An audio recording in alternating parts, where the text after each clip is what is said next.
Hello everyone, and welcome to Art Chat. I'm Marge Lee, and today we've come to Eagles Preserve to chat with painter Sandy Ehlers. Welcome to Art Chat, Sandy. Well, thank you, my dear. It's so nice to have you here. Well, we are delighted to be here in your home. Thank you. Now, you've had quite a long and distinguished career as a painter, so we're going to do a little retrospective of your career today. Wonderful. And we're standing in front of a very early work. Tell us a little bit about it. Well, this is called Firstborn. I gifted it to my firstborn son, who is Joe Ehlers, and for Christmas. But I couldn't part with it. I always have it out at Christmas time. And so I said, Joe, I'll send it for Valentine's. So it's going to be leaving very soon. Aww. That's why it was sitting out. But no, it was just, I had been an only child, no brothers or sisters. And so to have a baby, I never had really had been around a baby. And I was just a really doting mother. And how old were you at the time you painted this? Well, this was a few years after Joey was born. I think Joey was born in, I think I was 24 when he was born. So very early in your career. So this would be in my 20s. Well, it's a really endearing work. Now, is this oil, acrylics? That's oil, my dear. Okay. I've never enjoyed acrylics. They're too plasticky. Okay. But I just bought a whole new set. Okay. Okay, and I'm going to try to take them on. Well, it's a wonderful work, wonderful early work. And now let's go take a look at a mid-career work of art. Okay. Lead the way. Okay, well, this is our family gallery, Marge. These are all different members of our family. I love to paint the family. So let's go into your studio. So let's go right to the studio. Past all these other wonderful things, but keep moving. All right, madam. So here's the studio. Wow, look at this. Isn't this wonderful? This is a wonderful artist studio. I love it. I have south light. I also have a wonderful veranda right here. Oh, you do? And I open that up.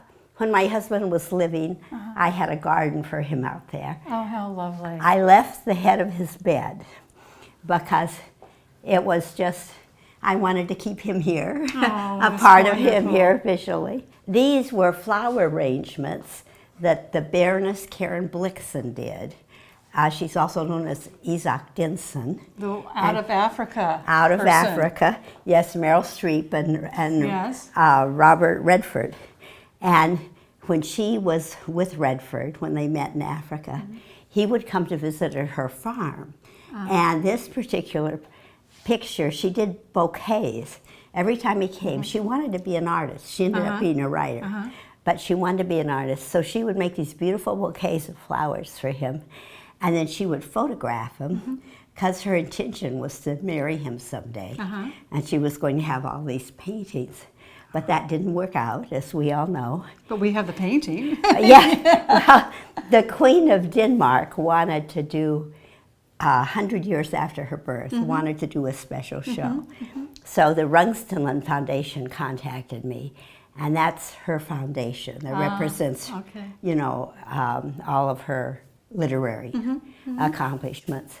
And so these, I was to do 24, and I had 8 years, and I got 2.5 done. I contacted them and I said, I'm really apologetic, but I'm not going to be able to get this done in 8 years, and it was for that particular event. So they said, well, Sandy, when you get it done, bring it over and we'll just do a show. And I thought, because I really like the paintings, I want to keep them. Oh, I love this. Tell us the story of this. This picture was important because of the starvation in Ethiopia. And my husband and I were on an international medical foundation, and we were trying to find ways to help with the starvation, to help with the Maasai. People were just beginning to go into the Masa Mara, and they were getting flu and diseases they'd never had before, and dying from them. And so this was something I did to promote raising money for that.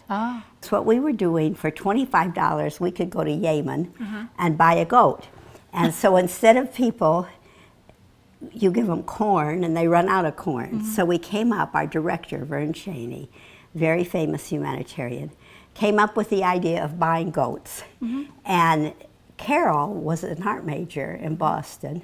She had a marvelous eye, and she could tell when the goats were pregnant. So she would go to Yemen and buy pregnant goats. And this was the significance of this picture, because this mother had just had this little goat. So we were getting 2 goats for the price of one.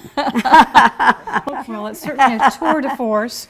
As Well, I I love recall, this won an award in Asia's Creativity, this particular It work. did. It did. It did, yes. So the judges thought it was fabulous as well. Well, I just am really fond of it. Oh yes, this is watercolor. So you have reverted back to flowers, I but have. watercolor. I used watercolors often to illustrate books, but I never had used watercolor as a medium because I loved oil so much. And you've incorporated text? I did. I painted this the week, I started to paint the week before Easter. Tommy had died maybe 8-9 months before. And I wanted to paint something happy. I wanted to paint something beautiful and cheerful and positive. And I wanted it to be about Tom and I for my own heart's sake, you know. Very whimsical. Very whimsical. I thought I'm going to start representing through these just for myself 2 birds. Tom, I did the nursery colors. Tom's blue, I'm pink. And this was Tom had gone to heaven. He had, you know, and this was a bit like a stained glass window for me. And this was the next thing I did, which was, Birds are still here. and I still have the rainbow. And then I stylized and did roses. And you are responsible. You know, you said you wanted sparkle. And I thought, I'm going to use a glass container and just see if I like that, if that's going to be fun. Okay, now here's part of my family gallery. And I looked down the street, and they were headed down the street. This was before Cabo San Lucas had been discovered. It was very poor. And I just thought I'd seen my family like that all over the world, you know. And I loved the telephone poles and the bright light and everything. And my original idea was I was going to do a series of postcards and then put the postmark of whatever country we were in and do them like postcards. And so this is why I put the lettering on. And then the one behind you, of course, is Tom and Michael and Joe. And that would have been, Michael was 12 here, and there he had just graduated from high school. Well, wonderful, wonderful memories. And this has been a wonderful art chat. Thank you Well, for opening your home, sharing all these great paintings with us. Thank you, dear heart. Thank you for all you do for us in the arts. It's my pleasure. We are so blessed to have you. Well, thank you. Thank You're you. It's my welcome. pleasure. And thanks to all of you for joining us today. We'll see you again soon on another Art Chat. Bye-bye.